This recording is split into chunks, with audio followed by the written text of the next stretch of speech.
Hello, my name is VSin, and this is a snapshot of actual sunlight. Now this game came out on August the 11th, 2015 for the PlayStation Vita in North America, and it also came out on Steam for PC on April the 3rd, 2014. Now this game is what some might call in the visual novel genre. Personally, I don't feel it really is in the visual novel genre, because the visual novel has a bunch of other differences. To me, this is more of a Western-style portrait game, where it's essentially a very linear story about this guy, Evan Winter, who... Let's talk about the premise first. Basically, Evan Winter is a late 20s, early 30s, white male office worker who goes through his life and he's kind of just sick of it all, you know? One of the first things that the game confronts you with is throw yourself off the roof. Like, that is one of the first things that the game shoves into your face. So it is about depression, it is about suicide, and those are the central themes, and it keeps running over them over and over again. Now, with that in mind, what I'm not here for is not to tell you what the story is. Do I think the story is good? What I want to talk about are the more technical aspects. In other words, do I feel this game provides enough player agency? Do I feel that, for example, the pacing, the sound design, do I feel that those draw you into the story? And one of the things I want to... Now, because I brought up pacing and sound design, I want to talk about the stuff that's right in front of your face right now. Okay? Maybe you hear it in the background, but you might hear a little bit of a buzzing. Probably because I turned the audio down. Basically, every single time that the text rolls, you get this... It's not really a typewriter sound. It's either the sound of... If you've ever had one of those really old electronic buzzers where you put a circuit through it and it buzzes? Like, not really like... but more like... that sort of buzzer? If that made any sense. It's like that sound that just rolls every single time. You know? Every single time the text rolls. Another thing is that every single time you want the text to roll, you have to push a button. So the text happens up to a point, then you press X, then it goes off to the next punctuation mark, then you press X again, goes off to the next punctuation mark. Now these things combined, the really irritating noise that happens every single time you try to do anything, and the fact that you have to manually scroll through every single step of the text and not just box to box. I feel that initially the manual punching does seem a bit tedious. Later on, I think it just barely becomes more interesting for the player, though. Just barely, in my opinion. Because it's the way that it paces out the text, where it only happens when the player wants it to happen. Sometimes it's just really one-word chunks of text. Other times it's really long strips. I think this will have a whole bunch of differences in short sentence, long sentence, etc. I do think that, yes, that pacing of pushing the button over and over again does work if you're someone receptive to this general genre of portrait games. If that makes any sense again. So, yes, in that respect. The sound design of this irritating buzz... I don't know. It depends on whether or not you're someone who easily tunes out sound. If you're someone who doesn't easily tune out sound, then it would probably work in its favor. It gives you that sense of bearing down on you. It's that little thing, but just keeps going and going and going and pissing you off and pissing you off. It's sort of something like that. But for someone like me, I turn the volume down pretty low when I play games. And even then, I have a tendency to just completely tune out background noise all the time. Like, I didn't even realize that there was background music the first time I played the game. And it's only after trying to record it again that I realized that there was background music. So, yeah.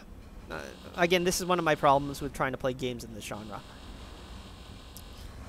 But overall, I would say that the sound design works if you're receptive and is a net zero if you're not. Do I think it has that much of a bearing on the overall mechanics of conveying the story? Probably not, honestly. I think that probably if you're receptive to it, it would, and it probably works as intended, but I'm not someone who was receptive to it. Now, the other thing is the whole interacting with things. And unlike other games where a certain British biscuit likes to say failure state, there is no failure state in this game at all. But I still consider it to be a game, in the sense that you do have limited freedom to interact with things in a certain way, to choose not to interact with things, to put yourself in a situation where you may naturally naturally skip over certain things. Like, for example, on this bus, what's going on is that you can naturally just skip all the other empty spaces and, you know, like, as a person, just go to the end and not really care. Or you can try to sit next to someone and the game yells at you and then stuff happens, right? And so forth and so on. And some of these things don't have a lot of stuff. Sorry. Some of these things don't have a lot of bits of dialogue attached to them. Some of them do. And so forth and so on.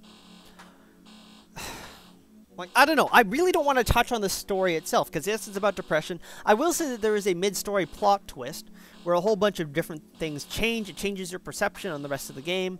I feel that for certain bits, choosing to read or not to read certain bits of this text, I feel does change your perception on the rest of the plot. But that's just my opinion. And overall, TLDR, would I recommend this game? That's the weird thing. Okay.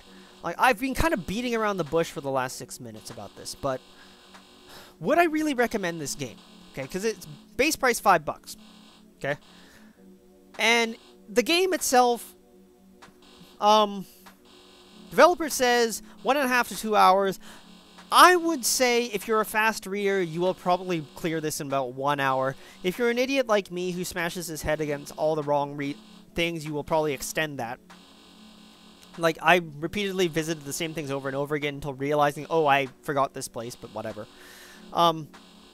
It's like a 1.5 hour game tops to me. Unless you're a slow reader. But just like, overall, it's a very short game for $5. But it's then, to me, it's a question of, would this sort of game be appealing to you for $5? You know, it's a sort of short movie, short experience type of game. Okay, portrait game. I'm actually ripping off the dev who said portrait in the thread on r/Vita, actually. And in terms of, is it worth experiencing? Keeping in mind that this is a game about depression, anxiety, sort of loneliness, being stuck in life sort of thing. Because I do feel that it does treat the theme more respectfully than a lot of other things that I've run into. Books, movies, music, whatever. Especially music. There's actually a lot of terrible music about this theme. And I feel that it does do justice to the theme of depression. Now, whether or not it does a good job, well, that's not my job. But I do feel it does do justice. It does present depression, loneliness, blah, blah, blah, in a way that is involving, that is compelling. I mean, it kept me up all night after I